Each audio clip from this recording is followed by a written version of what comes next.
Welcome to the GMAT Strategy Podcast.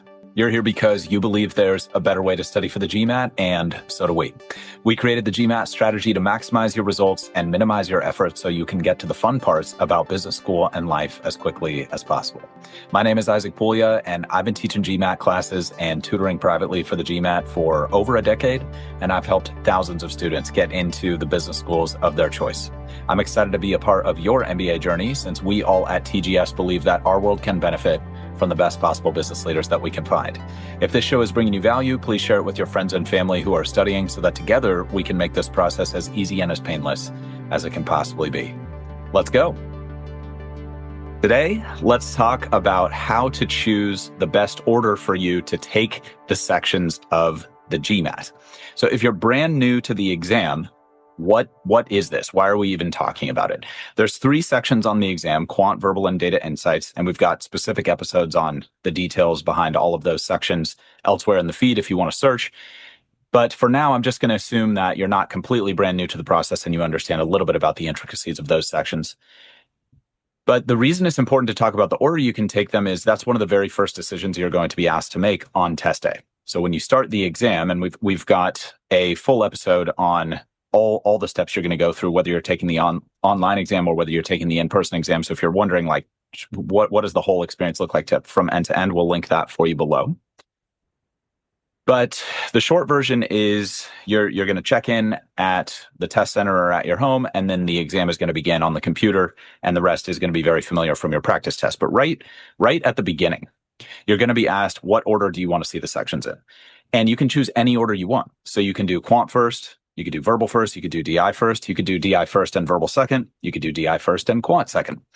And so if you've been studying your combinations problems, you can do the math and figure out that there's a decent number of options that you could take the exam in. And I won't spoil that question for you if you want to give it a little go there. But the situation is further complicated by the fact that there is one 10-minute break, and you can take that between the first and second section, or you can take it between the second and third section. And so that increases the number of potential options. And so with all those options, it's understandable that people would get confused. And I get asked about this a lot every single year. What order should I take it in? How should I think about section order? Does section order matter? Should I even be worrying about it? Should I just forget about it? So let's answer all those questions right now. Now, perhaps obviously the ideal thing would be if you could very quickly run an experiment on yourself where you could try out every single order that's possible for the exam, collect data on multiple iterations of each, see your performance without any other variables changing, and make a peer-reviewed double-blind decision about what is the optimal order for you. But that's totally impractical for a ton of reasons for basically everyone. And so probably the most important key to understand about choosing your section order is GMAT did the next best thing to what I was just talking about, which is they ran an experiment on many, many, many data points. I think it was over 10,000 GMAT exams with different orders. And the results were interesting because the results showed that there was no statistically significant advantage or disadvantage to any of the orders that you could take the exam in. So it's essentially random in terms of how much the section order affects your ultimate score, according to the data. Like if you could scale it out and take the exam a ton of times, there would be basically no effect from the order itself. So there's a lot of important takeaways there that we've discussed in other episodes, such as like your skills are the main driver of your score. I don't think anybody's going to be super surprised by that, but it's important to state so that you don't get distracted by just potential distractions out there on the internet of people somehow trying to convince you that it's not about your skills. But your skills, the surprising thing is that your skills include more than just like being great at math and being great at reading and being great at data. And that part is super, super confusing. And so that's why we've got the video on our website about how to handle the scoring algorithm well and like some of the counterintuitive aspects of that, because the GMAT is quite different from other tests you've taken in the past. And that'll all be linked for you below in the description. And it's all free. So that brings us back to why are we even discussing this? Like, is it a non-issue? Is it a non-discussion? And I think that's a little bit too strong of an assessment. So GMAT has the data. That's important. it's not going to be the determining factor in your success. The section order, that's not going to be the thing that makes or breaks your performance on test day. But even if it doesn't have a statistically significant effect, and even if it doesn't change your skill set that really drives the results, I think there is a psychological advantage to taking the exam in an order that feels right to you, or that you just feel is like appropriate for the situation. So I think it warrants a little bit of discussion. So the interesting thing about psychological factors is they do affect performance. There's been study about confidence and how that affects people's performance in general, not necessarily on the GMAT, but like the GMAT is a close enough analog to what's in those studies. For example, there's like really interesting psychological studies done with real GRE questions, and those are super interesting. Like there's one about mindfulness meditation helping people's reading comprehension performance. And it's kind of like, whoa, like how does that work? And I think the truth is like, we just don't know enough about how the brain works and how human beings work to know like why that's happening. But it is like an interesting statistically observable effect. And so the point I'm making there is not that you should do mindfulness meditation, although it might be worth considering depending on your situation. The point I'm making there is psychological factors can affect our performance. And I think most of us have like good anecdotal evidence, meaning like our own personal experience would support that assertion. Like when you're feeling it, sometimes you can get a better performance out of yourself than if you're like overthinking things or feeling like uptight or not feeling it. Meaning like, I don't feel like playing basketball today. Well, I may not perform as well. Or I'm really feeling great today and I go in there and I have an amazing performance in the sport. Like a lot of us have had that kind of experience. Maybe it's not a sport, but you get what I'm saying. So I think the key thing here is, how do you choose the section order that gives you the biggest psychological advantage? Because again, according to the data, there's no real statistical advantage, which is kind of interesting. So if I had to sum it all up, and I had only 2 seconds to tell you what you needed to do, I would say just pick the order that you feel good about. But that might take a little bit of experimentation, and there is a little bit of additional advice I can give you that'll probably be helpful. So I'm not going to go crazy long on this, but I am going to give you some advice from my just vast experience at this point, helping people with this thing. And I really hope it's going to help you out. So there's basically 3 different ways that I think you could think about section order. The first is start with your strength. And I think a lot of people like starting with their strength. It's like an energy lift at the beginning of the test. You feel solid as you get into the first few questions. If you feel anxious about a certain section, sometimes putting that section later in the exam and starting with a strength can help you approach a section that's harder for you when you're more like quote unquote warmed up, or like feeling good. Like you're like, okay, I'm kind of in the zone. I got that first section out of the way. I'm feeling strong. I'm feeling sturdy, and I'm ready to like take on this thing that I'm a little worried about. I think a lot of people are going to perform their best, feel their best when you organize the test that way. So I would encourage you to just think about it. And then the good news is you can run like 3 experiments. You could totally run 3 experiments. You're probably going to take at least 3 practice exams before you take your official exam. And so feel free to engage at least with these 3 things that I'm describing. Now, you might end up thinking you starting with your strength is going to be great. And then you might do that and you might be like, oh, wow, actually, that was like way worse than I thought it was going to be. And you probably won't know until you try it out. So yeah, maybe you won't have time to test like every single iteration, but you could probably test starting with your strength and seeing how that feels.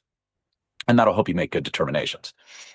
Now, the flip side of that might be kind of obvious, but it's the like get the bad stuff out of the way first approach. So like just putting the scariest section first, like, okay, I'm just eating my vegetables here, taking my medicine before I have dessert kind of approach. Some people just like that. They're going into the test pumped up. They're feeling fierce. They're like, all right, bring it on. But just give me the tough stuff right now. I just want to get this done. And then I'll cruise through the rest of the test. And I think a lot of people just feel a little lighter after getting that first section out of the way. They don't want that hard section hanging over them at any point. They want to just kind of like get it done. And again, I think there's a lot of value there, and you just got to figure out, is that better for you? Does that make you feel better than the strength approach, or does that make you feel worse? And again, you might not know till you try it out. So I'd encourage you at least to try those. And then there's also the like medium/neutral section first. where it's like neither the thing I'm feeling great about nor the thing I'm feeling bad about. And I think that that can be a good like anti-anxiety push. Test anxiety is a super real thing, and people are affected by it to a wide variety of degrees. And so I don't want to pretend that changing your section order is potentially going to have a major impact on your testing anxiety. It certainly could, but I think most psychological professionals would probably say like, okay, that's worth experimenting with, but like that's probably not going to solve like a major anxiety issue. But let's be honest, if you're trying to solve a big problem like serious test anxiety, like even a 1% improvement is welcome. So that's how I like to think about this when I'm coaching people who are just like I can tell they're feeling uptight about taking the exam and they're not feeling loose. And I think the reason that the sort of like starting with the medium or neutral section where you're kind of like whatever about it, it's neither a strength nor a weakness, is that you're not looping on starting with your strength and feeling like you need to do well at the very beginning of the exam. That's kind of like this weird anti-loop that anxiety can put us in, where we're overthinking the strength area. Like, oh, if I start with my strength, like again, you might actually try the first experiment I was talking through, like starting with your strength, and then you might be like, oh my gosh, I got to do well on this. I can't do badly on this. Oh man, I know I just messed up that last question. Like I gotta regroup here. Like this isn't going very well, and that can like domino through the whole exam. And for some people, it's better to just be like, okay, this is my neutral section. I wasn't expecting it to go perfectly. It's okay that I missed that question a couple minutes ago. It's all good. I know that one question isn't going to make or break my performance here. I got to just push through and get this thing done. Like that mindset can be super, super helpful. And if you've suffered from the kind of stress that I'm talking about with test anxiety, then I think you could probably relate to a good amount of that. The flip side of that, of course, is that you don't need to start with your weaker section and be like dreading that the whole like 48 hours or week or 2 weeks leading up to the exam. Like, oh man, it's going to hit so hard. I know it's not going to go well, or like you get into the section and number one is really tough or number two is really tough. And you start thinking like, man, I know I shouldn't have started with this hard section. Like this is going to go badly. I know this day is going to be bad. Look, we should all practice like getting ourselves out of those counterproductive mental loops, because usually thinking like that doesn't help our performance. But let's be honest, most of us can't control the thoughts that come into our mind. And so the next best thing is like learning how to manage those thoughts, or like learning how to shift our attention from those negative thoughts to other things. And there's a whole ton of literature out there about that. And I want to be clear, like none of this is psychiatric or medical advice. I'm not qualified or licensed to give that type of advice from a legal perspective. Having said that, I have coached a lot of people through this, and anecdotally, not double-blind, peer-reviewed stuff. Well, I guess, not peer-reviewed in the scientific sense. Obviously, I have my peers at TGS review my stuff. Well, maybe it's not obvious. Everybody at TGS fact checks everybody else all the time. Like we want to be right. We always want to tell you the right thing. We always want to give you the right advice, because I just want to be super real with all of you. Like there's a lot of other stuff all of us could be doing. And we are here doing this because we feel like helping you become successful matters. And that's a whole long story. But basically, having more successful people in the world really helps the world. Like if you look at the science, you look at the documentation, you study economic theory, not just some self-help books or like what the Dalai Lama said or something. No disrespect to the Dalai Lama, but like, yeah, I'm sure there's tons of stuff attributed to the Dalai Lama that he probably never even said anyway. So like, anyway, but there's sometimes you see these quotes floating around like the world doesn't need more successful people. I think that's completely backwards. I think we need way more successful people. And the more people who are successful, who have agency, who can do the things that they want to do, the more giving society that you have. And then this is like, just so data backed as to be like almost irrefutable. I'm sure there's people out there who want to argue against anything, no matter what, just for the sake of arguing. But like, yeah, I mean, do your own research on that. But that's why we're here. And sorry for the long aside, but I guess since it came up, it's worth being transparent with you about that. That we are constantly fact checking everything that we do. And we have automated fact checking, we have human fact checking, we have all the above, like everything you can imagine we're doing. And still sometimes we'll be wrong. Just to be fair, we're all human here. We're not perfect. And so we have feedback forms in like every piece of content we put out. You should aggressively see us, sorry, you should see us aggressively seeking feedback at every point. Like if anything is off, let us know. We will definitely make adjustments. But all that to say is, even though this is potentially like a side quest topic, like, yeah, it's probably, again, not the biggest thing that's going to affect you. Even if you are that anxious person, giving you like a 2% advantage on the exam is actually really meaningful to us, because like everybody at TGS really struggled with the exam. We only hire people who know the struggle, because that's really, really important, that they can relate to what the struggle type people go through. I know a lot of you are going to listen to this and study for 2 weeks and get like a 99th percentile score, and that's awesome. That's amazing. That's super cool. Much respect. No disrespect to that. But that's not the majority of people. And that wasn't me. Like, I struggled with this thing a ton. It definitely affected my own belief in myself. It affected my self-worth. I got like really beat down. And I'll have some resources for you later in the episode if that's the situation you're in right now. But suffice to say, if this podcast had existed and I had had access to the advice that we've given you over the years here, then I would have had success way, way faster. And I would have been able to do more cool stuff than what I've already done by this point in my life. And that's what I want for you. That's what I want for you, because I know that the more successful you get, the more cool stuff you're going to do.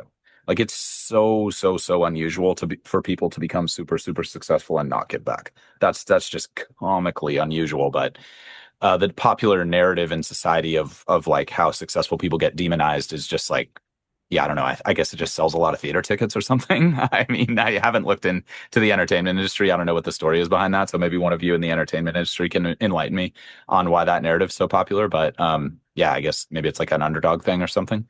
But in reality, like that's just what happens in the movies. Like, we all know that most of the time reality is not like what happens in the movies. But yeah, if you're living in that world, don't let me burst your bubble. You know what I mean? So back to the subject at hand. And again, sorry for the long aside, but we do need to voice how we run the business, because other people like to try to like say bad things about us and try to write our story for us. And yeah, if all of you go out in the world, if you haven't experienced this already, then you might end up competing with people, or they might end up believing that you're trying to compete with them, whether you are or not. And they might do really mean stuff. They might do really mean stuff. And that is sometimes the price of doing business and of helping other people and being awesome and being very righteous. And so sometimes you got to tell your own story so that there's a record of truth in the world, and that these other like hateful people don't tell your story for you, because usually they're telling the wrong story, and they're telling stuff that's really untrue, and that's not okay. So I apologize if that was off topic. Back to section order. So we got 3 different experiments you can run. Start with your strength, see how that goes for you. Start with your weakness, see how that goes for you, see how it feels. Check the results. Did it affect the results, whether psychologically or otherwise? Or start with the neutral section, and at least you'll be able to run those experiments. The break after the first section versus after the third section, I think you'll figure out very, very quickly. Some people just like taking the break before a specific section because of fatigue. And again, like after maybe 2-3 practice tests, you'll probably figure that out. And it probably won't be like a big question anymore. Like, it'll be obvious to you. That would be my guess. But if you do have questions, or you're getting stuck with this and you don't have anyone to reach out to about this, because you don't have like people around you who have helped you with this thing or have gone down the path before you, then our contact page is linked in the description of, I think, every piece of content we've ever put out. So feel free to DM us or email us, or you can even text us now if you want. But no promises that we're going to keep the texting service open forever. But yeah, just it's there right now if you want it. So that's the meat of how to choose good section order. I'm going to just end with a couple small considerations. Some people don't realize there's only one break. I've actually talked to a good number of people this year already who were taking their practice tests with a 10-minute break between all 3 sections. And so let's just nip that one in the bud. That does not exist unless you have a specific accommodation from GMAC that you would have had to apply for and be granted by them. That gives you an extra break. Some people do get granted that accommodation for a variety of reasons, And if you've had accommodations for your testing in the past because of learning differences or anything else, then I highly recommend you check out the accommodations page on MBA.com. It's not difficult to find, and apply for accommodations. They're there to make the playing field more level. But if you don't have those accommodations and you haven't specifically applied for them, there's only one break. There's only one 10-minute break, okay? So practice your practice tests using that one 10-minute break official time consideration. Otherwise, you might be a little unprepared for test day, and that can really throw you off. So that's just like quick tip number one. Quick tip number two is fatigue often matters on this exam. It's shorter than it used to be. I've talked about that a lot in the past. But it's still pretty intense. Like the time pressure can be intense, the questions can be intense, the stress can be intense. And we can have the debate of whether our bodies were created or evolved to like deal with sitting in front of a computer and answering really hard, gnarly reasoning questions for 2.5 hours, 3 hours straight. But I think most people would agree that that is not really the purpose of the human body. And so it can feel a little bit unnatural. And so sometimes we get tired. So some considerations about fatigue. If you have one section that's really strong and like carries the others for you, like it's much higher than the other sections and it has a larger impact on the 3-digit score, that could be a reason to do that section first or second, either when like second so you're a little warmed up, or first so you're fresh. And that's because like if I'm getting like a 88 in verbal and like a 78 in quant and a 78 in DI, I'm going to really want to protect that 88 in verbal. I'm going to want to maximize the odds that I could get an 88 or 89 in verbal, because even a small swing in my verbal performance would have a comparatively large effect on the 3-digit score. Or you might want to take that super strong, like carrying the whole team section right after your break. So those are some considerations about fatigue. And I would practice that in my practice tests. I would prioritize practicing that in my practice test over the 3 considerations I said before, if you have like one of those quote unquote standout sections. A lot of us have like 1 or 2 strength sections, but they're not like 30 to 50% higher than the other sections. You know what I mean? So this is really the consideration only if you're in that situation where you have one section that has a majorly outsized impact on your score. So it's just worth thinking about. Again, you don't want to overthink it. You don't want to obsess about this. It's unlikely to be the deal breaker in your score, but it can help. And if all it takes is listening to a quick podcast and making this podcast for you as well as we can, and that helps you even 2% with your GMAT performance on test day, that's super worth it for all the reasons I already spoke about. So the last consideration, last kind of like quick hitter tip, is the scoring algorithm. I mentioned this a little bit earlier. And there's some interesting information out there that I've seen a lot of people push, that the way the algorithm works is that your performance on the previous section affects the difficulty level of the question that your next section begins with. So let me try to break that down. Let's say you start with quant and you have a really good performance in quant, and then your next section is verbal. That first question of the verbal section might be a little bit harder than if you had a bad performance in quant on the first section. Okay, and there is actually some truth to that, which is kind of interesting. Now, GMAC doesn't publish the exact specifics of how the algorithm works, but if you do enough digging, you can somewhat validate that. But the problem is the conclusions that people draw from that are wildly inaccurate in my experience. So I just want to do a little bit of myth busting here. The way that works has such a small effect. It has such a minuscule effect on the net result of your exam that it's just a total waste of energy trying to optimize that.